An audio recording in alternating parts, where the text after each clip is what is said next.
좋으신 하나님 감사합니다. 저희를 주의 백성 삼으시고 특별히 오늘 거룩하고 복된 날 하나님을 예배할 수 있도록 우리를 부르시니 감사와 찬송을 드립니다. 아버지 하나님, 우리의 삶을 공급하여 주셔서 우리의 삶을 채워 주셔서 또 이렇게 복된 날 주님 앞에 예물을 드릴 수 있도록 은혜를 주시니 주님 감사합니다. 하나님이 드려진 예물을 받으시고 주님 영광 받으시며 이 예물이 복되고 아름답고 지혜롭게 사용되게 하여 주시옵소서. 어려운 시절을 살아가는 교우들이 있습니다. 하나님, 때를 따라 돕는 은혜로 채우시고 공급하여 주셔서 하나님의 채우시는 은혜가 그 삶에 넘치고 공급하시는 은혜가 항상 있어서 물질로 인하여 낙심하지 않고 근심하지 않고 채우시는 하나님으로 인하여 감사하며 주님을 따라가는 주의 백성들 되도록 은혜 허락하여 주시옵소서. 하나님, 우리 교우들의 인생을 복주시고 축복하실 것을 믿고 감사를 드리며 또 오늘 이 시간 함께 말씀을 들을 때에 우리의 귀를 열어주시고 마음을 열어주셔서 깨달음의 은혜를 주실 것을 기대하며 예수님 거룩하신 이름으로 기도드리옵나이다. 아멘. 할렐루야. 하나님의 은혜가 여러분의 삶에 넘치기를 축복합니다. 우리가 읽은 13절에 보면 너희 안에 행하시는 이가 하나님이시다 이렇게 말하고 있습니다. 여기서 행하신다는 말은 능력으로, 역동적으로, 강력하게, 효과적으로 이렇게 일하신다는 것입니다. 사랑하는 교우 여러분, 우리 하나님은 일하시는 하나님이십니다. 믿으십니까? 우리 하나님이 하시는 일은 우리 눈에 보이지 않는 이 큰 우주 만물을 창조하셨고 지금도 유지하고 이 모든 만물을 운행해 가신다는 것, 우리는 이 사실을 먼저 기억하셔야 합니다. 그냥 있은 것이 아니라, 우연히 있은 것이 아니라 우리 하나님이 지으셨고 지금도 하나님이 그분의 능력으로 모든 만물을 또 붙들고 계십니다. 뿐만 아니라 하나님은 이 모든 역사를 다스리고 계십니다. 한 나라가 흥하고 한 나라가 망하고 한 민족이 일어나고 한 민족이 쇠약해져 가고 한 정부가 들어서고 한 정부가 끝나가는 그 모든 역사도 하나님이 주권하시고 다스리시고 통제하신다는 사실도 여러분 꼭 기억하셔야 합니다. 하나님은 우주 만물을 운행하시고 이 역사를 이끌어 가시며 뿐만 아니라 하나님은 저와 여러분 안에도 일하시는 줄로 믿습니다. 빌립보서 1장 6절은 이렇게 말하고 있습니다. 우리 같이 한번 읽어보겠습니다. 시작. 너희 안에서 착한 일을 시작하신 이가 그리스도 예수의 날까지 이루실 줄을 우리는 확신하노라. 아멘. 하나님은 우리 안에 착한 일을 시작하셨습니다. 하나님은 저와 여러분 안에 좋은 일을 시작하셨습니다. 그리고 또 그 좋은 일들을 그리스도 예수의 날까지 이루신다고 사도는 우리에게 가르쳐주고 있습니다. 하나님이 저와 여러분 안에 시작하신 착한 일이 무엇입니까? 간단히 말하면 우리가 예수를 믿은 것입니다. 하나님이 우리 안에 이루신 가장 좋은 일은 저와 여러분이 예수를 믿게 되었다는 것입니다. 우리가 믿는다 이렇게 표현했을 때 우리의 의지를 동원하여 우리의 능력을 따라 내가 믿었다는 개념이 강할 수 있지만 사실은 믿는다는 것은 믿게 되었다는 것이죠. 소경이었던 우리의 눈이 열려 보게 되는 것처럼 하나님께서 우리에게 믿음을 주시기 위하여 하나님이 무엇을 하셨습니까? 죄와 사망으로 말미암아 죽을 수밖에 없는 우리를 버려두지 아니하시고 우리의 구원을 계획하셨고 그 구원을 위하여 하나님은 아들을 이 땅에 보내셨습니다. 그리고 하나님의 아들은 그 구원의 완성을 위하여 그 생명을 십자가에 내어 주심으로 구원을 이루셨습니다. 그런데 그 그리스도께서 이루신 구원의 역사를 믿게 하시는 분이 누구십니까? 성령님이시죠. 성부, 성자, 성삼위 하나님께서 우리 안에 이루어진 그 선한 일들을 위하여 일하셨습니다. 그분이 효과적으로 일을 하셨기 때문에, 그분이 역동적으로 일을 하셨기 때문에, 그분이 능력으로 일을 하셨기 때문에 저와 여러분이 여기에 있는 줄로 믿습니다. 우리 가운데 누구도 우리의 능력으로, 우리 가운데 누구도 우리의 힘으로 예수를 믿은 사람은 아무도 없습니다. 모든 사람은 그 삼위 하나님의 역사의 결과물들입니다.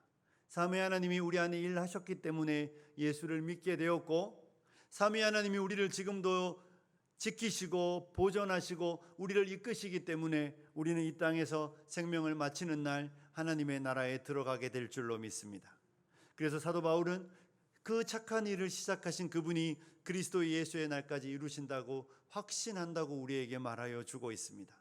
우리는 그 하나님의 일하심을, 그 하나님의 역사하심을 경험했고 경험하고 있기 때문에 그 하나님 앞에 나와 예배하는 이 거룩한 주일을 지키는 것입니다. 그래서 주일에 와서 우리에게 행하신 하나님의 위대한 일들을 찬송하는 것이 하나님의 백성의 삶의 자세인 것이죠. 자, 사랑하는 교우 여러분, 그렇다면 하나님은 일하시는데 오늘 우리가 읽은 13절에 보면 이렇게 말하고 있습니다. 너희 안에 행하시는 이는 하나님이시니 자기의 기쁘신 뜻을 위하여, 이렇게 말하고 있습니다. 누구의 뜻입니까? 하나님의 기쁘신 뜻을 위하여 일한다는 것입니다. 하나님은 그 하나님이 이루기 원하시는 그 일을 위해 일하고 계십니다. 가끔씩 오해하시는 분들이 있습니다. 하나님은 내 뜻을 이루어 주시는 분이라고 생각하는 분들이 있어요. 하나님은 나를 위한 하나님, 내가 이루고 싶어하고 내가 되고 싶어하는 그 일을 돕는 분, 이렇게 이해하는 분들이 있습니다. 사랑하는 교우 여러분, 그 이야기에 어느 정도는 맞지만 많은 부분은 틀렸습니다. 하나님은 그분의 기쁘신 뜻을 위하여 일하고 계십니다. 우리가 이 땅을 살아갈 때에 특별히 자녀를 두신 분들은 청소년기가 되면 아이들하고 되게 많이 갈등을 겪습니다. 그 갈등의 이유가 무엇입니까?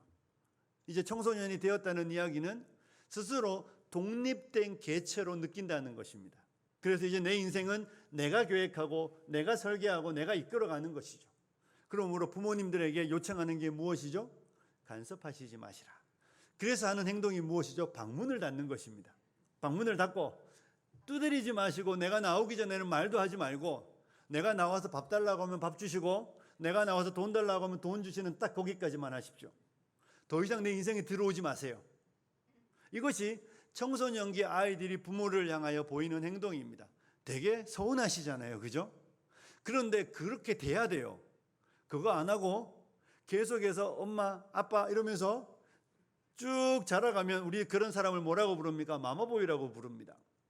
그런 자녀를 둔 부모는 기쁠지 몰라도 그 자녀랑 결혼한 며느리는 무슨 죄입니까? 인생이 평생 고달프죠. 자녀는 청년이 되면 독립하는 게 맞습니다.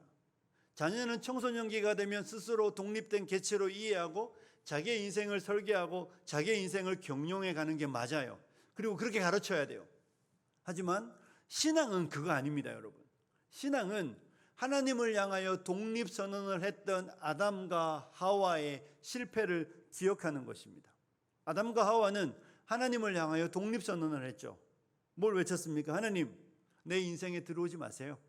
이제 나는 내가 내 인생을 경영해 갈 테니 이 선악과를 먹음으로 내가 하나님이 되어 내 방식대로 내 마음대로 살아갈 테니 이제 하나님과 나는, 하나님은 우리의 주인이고 나는 하나님의 백성이 아니라, 종이 아니라, 나와 하나님은 동등한 권리를 가진 관계가 되기를 원합니다. 이 독립선언이 오늘날 이 땅에 이 비참함을 가져온 것입니다. 그렇다면 예수를 믿게 되었다는 것은 무엇입니까? 이제 독립을 선언했던 인생이 하나님 앞에 백기투항하는 거예요. 하나님 앞에 이제 나아가, 하나님, 내 인생은 하나님의 것이고 우리의 가장 아름다운 삶은 하나님의 그 통치하심 아래 그 백성으로 살아가는 것입니다. 하나님이 다스려 주십시오. 하나님이 통치해 주십시오. 이렇게 말하는 게 신앙생활을 한다는 것입니다. 그러므로 저와 여러분은 절대로 신앙생활 한다고 말하면서 내 뜻을 이루기 위해 하나님의 도움을 받는다는 개념으로, 가끔 아이들이 부모에게 돈 하면서 그때만 찾는 것처럼 이해하면 여러분은 신앙을 모르는 거예요. 그걸 신앙이라고 생각하면 타종교인입니다. 타종교인 아시죠? 타종교인들은 자기의 도움이 필요할 때에 돈을 싸들고 용하다는 사람을 찾아가는 거예요. 그리고 그때만 필요한 게 신앙이며 신입니다. 하지만 기독교 신앙은 그게 아니라, 이제 이전까지는 내 뜻을 따라, 내 계획을 따라 내 마음대로 살아가려고 했던 우리의 삶의 방향성을 바꾸어 하나님이 내 주인 되시고 나는 하나님의 종이 되어, 하나님이 내 아버지 되시고 나는 하나님의 아들이 되어 아버지가 원하시는 일을 이루어 드리기로 뜻을 정하고 그 일을 위하여 살아가는 것이 신앙생활이라는 것입니다. 그래서 오늘 본문은 우리에게 분명히 말합니다. 하나님은 하나님의 기쁘신 뜻을 위하여 우리 안에 소원을 두고 행하게 하신다. 그래서 신앙생활을 하고 예수를 믿고 나면 우리 안에 하나님이 뭘 원하시는지를 알게 됩니다. 여기서 소원을 둔다는 것은 하나님이 우리 안에 하나님이 원하는 게 무엇인지 막 가르쳐 주시는 거예요. 그리고 우리가 그 일을 행하게 된다는 것입니다. 여러분이 예수를 믿었는데 하나님이 나를 향해 뭘 원하는지 모른다면, 그리고 내가 하나님이 원하는 일을 행하려고 하지 않는다면, 예수를 믿는다는 말에 대해 제가 의심하지는 않겠지만 여러분 되게 심각한 상황입니다. 사랑하는 교우 여러분, 하나님을 아버지라고 부르고 예수를 구주로 믿게 되었다는 것은, 저와 여러분이 예수를 믿는다는 개념은 구원받았다는 이야기를 하는 것이잖아요. 자, 구원받았다는 말을 다른 말로 표현할 수 있겠습니까? 구원받았다는 말을 다른 말로 표현하면 이렇게 이해하시면 됩니다. 그리스도와 연합하게 되었다. 좀 더 확대하면 하나님을 사랑하게 되었다는 것입니다. 구원받았다는 이야기는 이제 지옥 안 간다가 아니에요, 여러분. 그건 법률적인 이야기고, 구원받았다는 것은 하나님과 원수였던 우리가 화목하게 되어 내가 이제 하나님을 사랑하게 되었고, 하나님의 아들 예수님을 내가 사랑하게 되었다는 것입니다. 구원받았는데 하나님을 안 사랑해, 이상하죠, 그죠? 구원받았는데 예수님을 안 사랑해, 그건 말이 안 되는 거예요. 구원을 받았다면 하나님을 사랑한 사람이 되었고 예수님을 사랑하는 사람이 되었다는 것입니다. 여러분, 사랑이라는 단어의 의미를 아시죠? 사랑은 포장지는 너무 예쁘지만 그 속에는 뭐가 있습니까? 피와 땀과 눈물과 수고와 헌신이 있습니다. 그걸 사랑이라고 말하는 것입니다. 우리가 하나님을 사랑하게 되었다면, 하나님을 사랑한다면 우리의 마음에 소원이 있는데, 그것은 하나님이 원하시는 일을 이루어 드리고 싶어하는 욕망이 생기는 것입니다. 사랑은 타인을 위하여 존재하게 된다는 것입니다. 한 남자가 한 여자를 사랑하기 시작하게 되었다는 것은 한 여자가 원하는 일, 한 여자가 기뻐하는 일, 한 여자가 좋아하는 일을 이제 내가 하고 싶어하고 하게 되고 하는 것에서 내 인생의 즐거움을 얻게 된다는 것입니다. 사랑하는 여자가 좋아하기 때문에 좋아하지 않는 느끼한 음식을 365일 먹게 되는 것이죠. 한 아이가 결혼하여 아이를 낳게 나면 여러분의 밥상이 변하지 않습니까? 맵고 짠 게 사라지고 싱겁고 맛없고 아이를 위한 식단이 바뀌어도 즐겁게 먹는 이유는 부모가 아이를 사랑하기 때문입니다. 사랑하기 때문에 그 사랑하는 사람을 위하여 그가 원하는 일을, 그가 기뻐하는 일을, 그가 좋아하는 일을 즐거이 기쁘게 행하게 되는 것이죠. 저와 여러분이 구원을 받았다. 그 말은 그리스도와 연합한 자가 되었다. 그리스도를 사랑하는 자가 되었다는 것이고, 그것은 우리의 마음에 하나님이 원하는 일이 무엇인지를 깨달아 알고 그 일을 행하는 것이 우리의 인생의 기쁨이 된다는 것입니다. 사랑하는 교우 여러분, 구원 받으셨습니까? 하나님을 사랑하십니까? 그래서 하나님이 기뻐하시는 일들을 이루고 싶어하는 욕망이 여러분 안에 막 불릴 듯하게 일어나고 그 일을 행하면서도 그것을 행하는 것이 우리의 즐거움이 되고 있습니까? 보상을 기대하지 않죠. 자녀를 키우면서 혹시 보상을 기대하시는 분들이 있습니까? 내가 이 새끼 키워가지고 이 자식으로부터 노후를 보장받으리라. 그러려면 많이 낳으셔야 돼요. 그 중에 한 놈은 그런 놈 나올지 모릅니다. 그런데 우리가 오늘날 왜 아이를 안 낳습니까? 우리가 능력이 없어서 내가 낳는 아이가 행여 불행해질까 봐 안 낳는 거예요. 내가 많이 낳아서 우리의 아이의 행복이 보장된다면 많이 낳겠죠. 그런데 그럴 자신이 없으니까.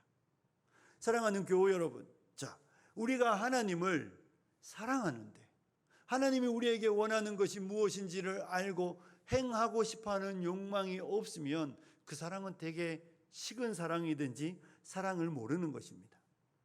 오늘 제가 여러분에게 드리고 싶어하는 이야기는 이제부터 시작입니다. 자, 사랑하는 교우 여러분, 하나님의 소원이 무엇입니까? 하나님이 우리 마음에 일으키시는 그 소망, 하나님이 우리로 하금 행하게 하시는 그 일이 무엇이죠?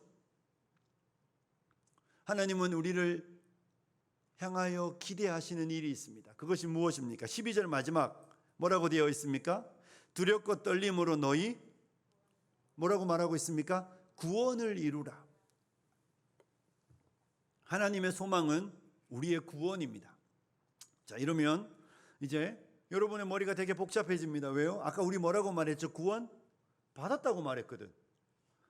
구원 받았다고 말했는데 구원을 이루라는 말을 하고 있으니 이 두 말은 어떻게 풀어낼 수 있습니까? 자, 사랑하는 교회 여러분, 구원을 받았다는 이야기는 하나님이 우리를 의롭다고 인정하여 주셨다. 칭의라는 단어로 이해하시면 되겠죠. 한 남자와 한 여자와 결혼해서 아이를 낳았습니다. 태어났습니다. 그죠? 완전한 인간 맞습니까? 안 맞습니까? 맞죠? 눈, 코, 입 다 있고 손발 다 있으니까 완전한 아이입니다. 그런데 그 아이를 가르쳐서 우리 완전하다고 말하지 않아요. 아기예요. 육체는 완전하지만 아직 완벽하지는 않습니다. 태어난 아이는 반드시 자라가야 합니다. 그래야 사람이 되는 거예요. 구원을 받았습니다. 저와 여러분이 더 이상 지옥 갈 이유는 없습니다. 예수를 믿는다면 그렇습니다. 우리가 예수님을 구주로 영접했다면 지옥 갈 이유는 없지만 그렇다고 우리들이 하나님이 보시기에 완전한 사람은 아닙니다. 완벽하고 온전하여진 존재는 아니라는 것입니다. 태어났지만 아직 성장해 가야 되는 아이처럼 우리가 구원은 받았지만 아직 우리의 삶에는 하나님이 원하시는 그 완전함으로 이루어내는 구원에는 아직 이르지 못했다는 것이죠. 그래서 성경은 우리로 하여금 두렵고 떨림으로 구원을 이루라고 말하는 것입니다.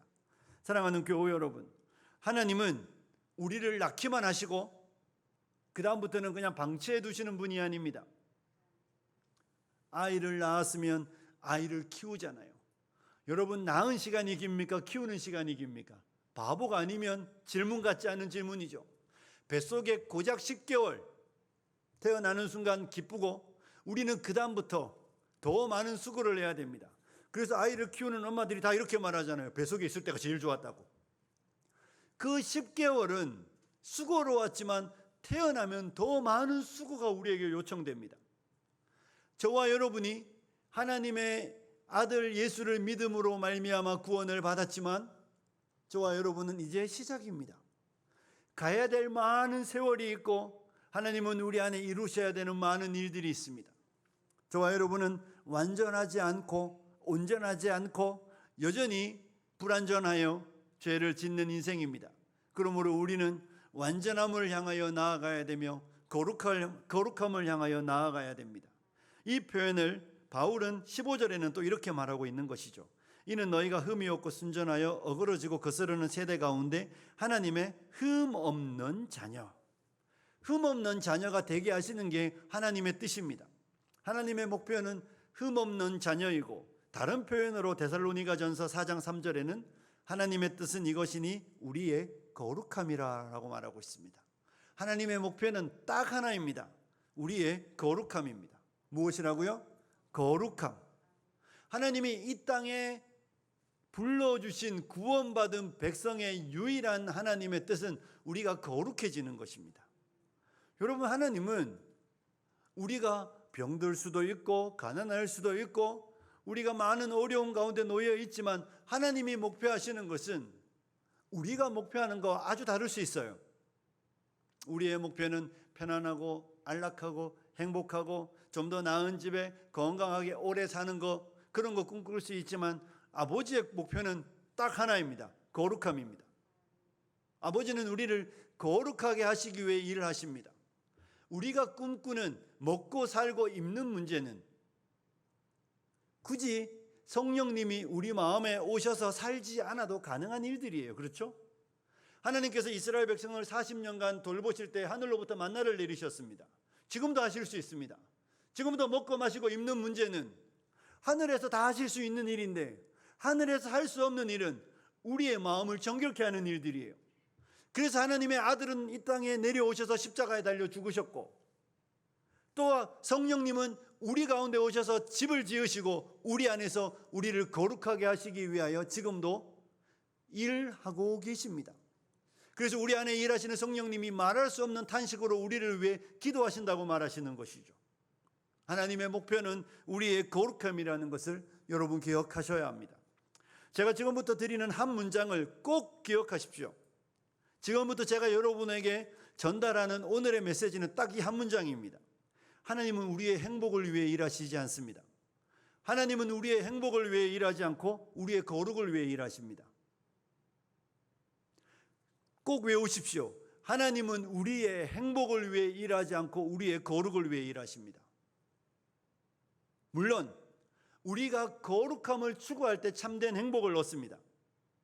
하지만 거룩함을 추구하지 않는 성도의 행복은 복이 아닙니다, 여러분. 거룩함을 추구하지 않는 성도가 인생에서 행복하다면 그 복은 하나님이 주신 거 아닙니다. 하나님의 목표는 우리의 행복이 아니라 우리의 거룩함입니다. 행복은 사람마다 다 다를 수 있습니다. 행복의 기준은 사람마다 다 다릅니다. 행복하다고 생각하는 것, 기쁘다고 생각하는 것 사람마다 다 다른데 거룩은 사람마다 다를 수 없습니다. 성삼위 하나님이 하나님의 백성들을 부르시고 그 백성들 안에 이루시고 싶어하는 일들은 우리의 거룩함입니다. 다시 한번 말씀드리지만 하나님은 우리의 행복을 위해 일하지 않고 우리의 거룩함을 위해 일하고 계신다는 사실을 사랑하는 교우 여러분 기억하십시오. 성삼위 하나님이 우리 안에 거룩함을 이루기 위해 일하신다고 말할 그때에 저와 여러분은 그러면 우리는 그 거룩함을 이루어 가고 있습니까? 어떻게 해야 합니까? 먼저 성경은 우리에게 항상 복종하라고 이야기하고 있습니다. 순종하라고 말하고 있습니다. 우리는 순종함으로 거룩해져 가는 것입니다. 하나님의 말씀에 순종함으로, 하나님의 말씀에 복종함으로, 하나님이 우리에게 주시는 그 말씀을 지켜감으로 우리는 거룩하여져 갑니다. 그리고 그 거룩함을 이루기 위하여 성경은 우리에게 두렵고 떨림이라는 단어를 쓰고 있습니다. 자, 이 두렵고 떨림이라는 단어를 오해하셔서 하나님이 나를 때리실까? 하나님이 나를 징계하실까 두려워하고 떨며 구원을 이루어가는 거 아닙니다. 여기서 말하는 두렵고 떨림이랑 어쩌면 경외하는 마음이죠. 사랑하기 때문에 사랑하는 사람의 마음을 아프게 해드릴까 두렵고 떠는 것입니다. 내가 말하는 이 말이, 내가 하는 이 행동이 내 사랑하는 사람의 마음에 아픔을 줄까 봐 두렵고 떨림이 있는 거예요. 맞을까 봐 그런 거 아니에요. 징계를 받을까 봐. 그런 두려움, 떨림이 아니라 내가 하나님을 너무 사랑하는데 내 말과 내 행동과 내 태도가 내 사랑하는 주님의 마음을 아프게 해드릴까 봐 두려워하며 떨며 우리는 하나님이 원하시는 일을 행하며 살아가야 되는 것입니다. 사랑하는 교우 여러분, 그렇게 우리의 삶에 두렵고 떨림으로 하나님이 부르신 그 거룩한 삶을 향하여 나아가셔야 합니다. 그럼 여기서 저와 여러분이 진짜 거룩한 삶을 살고 싶어하는 욕망이 있는지, 저와 여러분 삶 속에 두렵고 떨림으로 우리의 구원을 이루기 위하여 애쓰는지 안 쓰는지 궁금하시잖아요. 여러분 진짜 두렵고 떨림으로 구원을 이루어 가고 있습니까? 아니면 내 삶의 목표가 무엇인지 모르고 그냥 하루하루 그냥 바쁘게 분주하게 그냥 살아가고 있습니까? 두렵고 떨림으로 살아가는 성도의 삶에는 뭐가 있을 것 같습니까? 저희 집에 제가 우리 아이에게 아까 이야기했어요. 너 오늘 설교에 등장할 거라고. 자, 저희 집에 애가 3명 있습니다. 실명은 거론하지 않습니다. 3명이 있는데 2명이 맨날 싸워요. 와, 정말 눈 뜨면 싸우고 잠들 때까지 싸우고, 안 싸울 때는 딱 자기들 둘이 게임할 때, 엄마 아빠 없을 때 안 싸우는 것 같아요. 왜? 둘 다 죄 지으니까. 그 나머지 시간에는 쉼없이 싸우는데요, 싸우다가 싸우지 말라고 하면 가만히 냅두면 그냥 계속 싸워요. 다 경험하셨을 거예요. 계속 싸우는데 야 싸우지 마 이러면 그때 이제 한 놈이 달려옵니다. 달려와서 뭐라고 말하죠? 아빠, 내가 들어보시라고, 제가 왜 화내는지 들어보시면 이해할 거라고 이러면서 뭐라고 계속 이야기합니다. 그럼 뭐 옆에 가만히 있겠습니까? 한 놈 또 뛰어오죠. 들어보시라고, 이놈이 이렇게 해서 내가 이렇게 했다고 말하며 2놈 중에 한 놈도 잘못한 놈 없습니다. 그리고 누구도 이렇게 말하는 사람 아무도 없습니다. 아빠, 제가 이렇게 말해서 참 동생이 속상했을 것 같아요. 들어본 적 없으시죠? 동생이 찾아오더니 아니에요 아빠, 제가 생각해보면 제가 잘못했어요. 제가 잘못해서 누나가 화내는 거예요. 이렇게 말하지 않습니다. 둘이 맞아도 결론은 맞을 때 미안해는 이게 미안한 게 아니야. 빨리 맞는 게 지나갔으면 좋으니까. 둘이의 마음은 똑같아요. 여전히 나는 잘못한 게 하나도 없어. 1도 없어. 1도. 내가 화내는 건 다 누구 때문이야? 쟤 때문이야. 이게 저희 집에서 일어나는 일입니다. 자, 사랑하는 교우 여러분, 제가 이 이야기를 왜 하겠습니까? 거룩함을 쫓아가는 성도는요, 탓하지 않아요. 목사님, 저 이제 교회를 좀 옮겨야 되겠어요. 아직은 없어요. 목사님, 저 교회를 옮겨야 되겠어요. 왜요? 이랬더니 사실은요, 제가 최근에 상처받았어요. 이러면서 이제 길게 이야기하시죠. 길게. 제가 누구 때문에 속상해서 교회를 옮겨야 되겠다고 뭐 이런 이야기를 하시고, 또 때로는 뭐 여러 가지 이야기를 하는 것이죠. 목사님, 저 남편하고 이혼해야 되겠어요. 아내랑 이혼해야 되겠어요. 왜요? 뭐라고 이야기 막 엄청 많이 합니다. 자, 사랑하는 교우 여러분, 물론 그 상황이 틀렸다는 이야기 아닙니다. 그런데 저한테 찾아와서 이런 이야기 하는 분은 제가 들어본 적은 없어요. 목사님, 어떡하죠? 제가 말을 실수해서 우리 집사님이 상처받은 것 같은데 어떻게 해야 될지 모르겠어요. 이런 걸로 오시라는 거예요. 이런 걸로. 그러면 제가 답 잘 해드릴 수 있는데, 우리는 늘 들리는 이야기가 누구 때문에 내가 너무 힘들다. 그래서 교회 안에서요, 가끔 막 눈물 펑펑 흘리고 기도하시는 분들 있으면 되게 목사가 가끔 뿌듯해요. 그런데 그 눈물 펑펑 흘리는 이야기 옆에서 들어보면 못 살겠다요. 못 살겠다. 누구 때문에? 얘 때문에. 여러분, 성령님이 우리 안에 일하시면 성령님은 절대로 거울의 방향을 이렇게 비추지 않아요. 제 말 이해하시죠? 성령님은 거울을 늘 이렇게 비춰주시거든요. 나 보라고, 나. 성령님은, 그래서 성경은 이렇게 안 읽고 이렇게 읽는 거예요. 누구 읽으라고? 나 읽으라고. 그러면 저와 여러분이 거룩을 향하여 살아가고 있으면 우리는요, 우리한테 실망합니다. 나한테 실망합니다. 엄청 많이 실망합니다. 그리고 내 삶의 말과 행동들 때문에 마음이 엄청 아픕니다. 그리고 내가 말하고 행동하는 것 때문에 마음이 상해서 하나님 앞에 마음 아파하며 기도합니다. 하나님, 나 좀 바꿔달라고. 하나님, 나 좀 고쳐달라고. 사랑하는 교우 여러분, 최근에 제가 언제라고 말하는 이유는 잘 아시죠? 잘 못 본다는 이야기입니다. 여러분은 언제 하나님 앞에서 내 말과 내 행동으로 인하여 누군가에게 아픔을 준 것으로 인해 여러분 회개의 눈물을 흘려보셨습니까?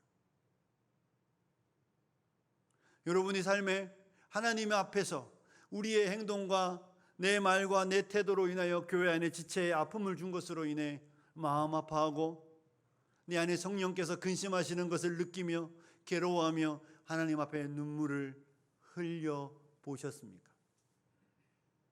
우리의 거룩함을 이루어감에 있어서 거룩은 우리 안에 있는 선하지 않음을, 불의를 발견하고 그것을 제거하는 것인데, 저와 여러분이 얼마만큼 자주 많이 내 모습을 보며 실망하며 마음 아파하고 있는지 저는 여러분에게 물어보고 싶습니다. 사랑하는 교우 여러분, 그렇게 회개하고 그렇게 아파하지 않고 그렇게 변하지 않으면 놀라운 사실은 그 사람이 살아가는 날들 동안 누구를 아프게 한다는 것입니다.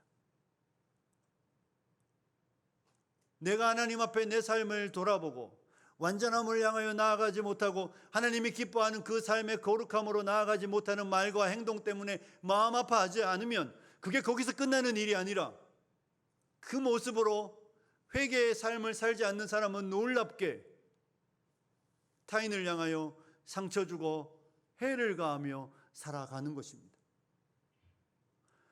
내 모습만 안 보는 게 아니라 타인의 모습도 안 보여야 되는데, 놀라운 건 내 모습이 안 보이는 만큼 타인의 모습이 잘 보인다는 게 문제입니다. 또 반대로는 내 모습이 잘 보이는 만큼 타인의 모습이 안 보여요. 저와 여러분이 내 모습을 보며 마음 아파하고 괴로워하며, 그래서 작년과 다른 올해, 올해와 다른 내년의 모습으로 여러분 변해가고 있습니까? 하나님은 우리 안에 그 일을 위해 일하고 계십니다. 가끔씩 복음을 전하거나 가끔씩 하나님의 나라를 가르칠 때 가끔 이런 질문을 들었던 적이 있습니다. 우리 어르신들에게는 죄송한 이야기인데 그냥 예예요. 어떤 분에게 복음을 전했더니, 목사님, 예수 믿으면 천국 가나요? 네, 천국 가죠. 그럼 저는 안 가겠습니다. 이런 이야기 들어보셨어요? 천국을 안 가겠다. 저는 차라리 지옥을 선택하겠습니다. 왜요? 혹시 우리 시어머니도 천국 가지 않냐고. 여러분, 우리 시어머니 천국 간다는 이야기, 며느리가 그래서 나는 그 천국은 절대 안 가고 싶다고. 이게 시어머니 뿐이겠습니까? 회사에서, 친구들 사이에서 교회를 다닌다고 말하는 그 나쁜 행위를 하는 그 사람, 그래서 불신자인 어떤 지체가 저 사람 가는 천국이라면 나는 절대로 안 가겠다고 말하는 일들이 우리의 삶에 일어나는 것이죠. 조국 교회 안에서, 조국 사회 안에서 뉴스에 나오는 사람들 중에 그리스도인이 없습니까? 제가 알기로는 엄청 많아요. 뉴스에 나오는 사람들 중에 그렇게 많은 그리스도인들이 있고, 그 그리스도인들이 복음의 문을 막고 있습니다. 그들이 거룩을 향하여 부름받았는데, 저는 그분들의 구원에 대한 이야기를 하는 것이 아닙니다. 태어났는데 구주 피로 값주고 우리를 샀는데, 태어날 때도 3kg, 한 달 뒤에도 3kg, 1년 뒤에도 3kg, 10년 뒤에도 3kg인 아기처럼 태어났는데 그날 이후로 아무런 변화 없는 모습으로 살아가는 그 삶을 이야기하고 있는 것입니다. 사랑하는 교우 여러분, 태어난 아이는 자라가야 부모의 기쁨입니다. 태어난 아이는 공부를 하기 전에는 건강하게 자라면 부모의 기쁨이고, 공부를 하기 시작하면 지식을 쌓는 것이 부모의 기쁨입니다. 그저 피로 값주고 사신 교회는, 하나님의 백성들은 예수를 믿는 것은 끝이 아니라 시작이라고 말씀드렸습니다. 그리고 그 시작에서 우리는 그리스도의 장성한 분량에 이르기까지 하나님의 아들 예수 그리스도를 더 닮아가며 더 닮아가며 더 닮아가는 모습으로 변화되어 가야만, 이것이 우리 안에 소원을 두시는 그 하나님의 뜻을 이루어내는 성도의 삶인 것입니다.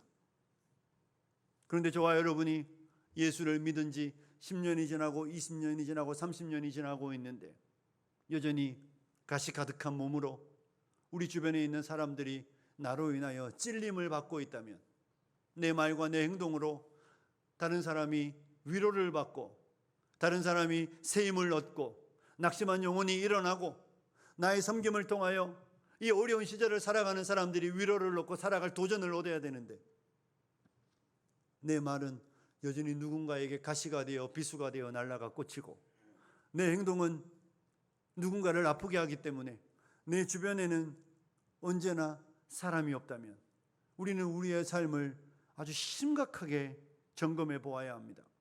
여러분의 삶에 문제가 없는 것이 아니라 여러분의 삶에는 심각한 문제가 있는 것입니다. 여러분의 세상의 삶에는 문제가 없을지 모르지만 여러분의 영혼은 태어나고 혼수 상태에 빠져 있는 것입니다. 태어났으면 자라가야 하고, 그 자라감의 증거는 변화입니다. 하나님의 아들 예수 그리스도, 하나님의 흠없는 자녀로 그 예수 그리스도를 닮아가는 것으로 우리의 삶은 한 걸음 한 걸음 더 예수에 가까워져야 되고, 그 예수에 가까워지기 때문에 우리는 세상에서 되게 만만한 사람이 되고, 세상에서 우리는 참 편안한 사람이 되고, 세상에서 우리는 위로자가 되고, 우리를 만나는 사람들은 우리로 인하여 한숨을 쉬며 우리 안에 여유를 찾게 되는 것입니다.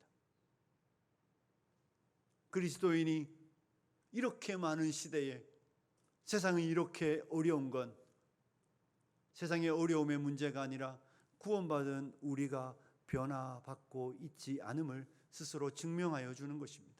사랑하는 교우 여러분, 우리가 이 설교가 끝나면 부를 찬양이 내 모든 소원 기도의 제목입니다. 내 모든 소원 기도의 제목이 무엇입니까? 구주를 닮는 것이어야 합니다. 우리의 지속적인 기도의 제목은 구주를 닮아가는 것이어야 합니다. 내 말과 내 행동과 내 생각과 내 모든 것이 구주를 닮아가기 때문에 온유하셨던 주님 주변에 사람들이, 상처받은 영혼들이 와서 위로를 받고, 주님 주변에 사람들이 새 희망을 갖고, 주님을 만나는 사람들이 하나님의 나라의 그 영광스러움을 소망하게 되었던 것처럼, 이 코로나 시대에 예수를 믿으라 해도 안 믿습니다. 하나님께서 우리를 거룩하게 만들어가고 하나님이 우리를 변화시켜 가기 때문에 변화된 우리의 삶의 모습이 우리의 이웃들에게 아름답게 드러나며 그 아름다움이 복음의 증거가 되는 것이죠. 말씀을 마무리합니다. 사랑하는 교우 여러분, 기억하십시오. 하나님은 우리의 행복을 위해 일하시는 것이 아니라 우리의 거룩을 위해 일하고 계십니다. 하나님은 우리를 변화시키기 위해 우리의 환경과 우리의 형편과 우리의 처지를 이끌어가고 인도하고 계십니다. 때로는 우리에게 그 모진 사람들을 만나게 하시고, 때로는 우리에게 그 어려운 사람을 만나게 하시는 이유는 우리를 변화시켜 새 사람 만들기 원하시는 하나님의 거룩한 계획이 있기 때문입니다. 하나님의 그 거룩한 계획이 우리 안에 온전히 실현되어야 하나님에게 기쁨이 되고 하나님의 영광이 되는 것입니다. 저는 화평의 온 교우들이 이 하나님이 우리를 거룩함으로 초청하시는, 우리에도 온전함으로 우리를 부르시는 이 하나님의 선한 목적을 기억하고 우리의 생애 가운데 이전보다 더 나은 모습으로, 오늘보다 더 나은 내일의 모습으로 구주를 닮아감으로 하나님을 기쁘시게 해드리는 귀하고 복된 교우들이 되시기를 주님의 이름으로 축복합니다.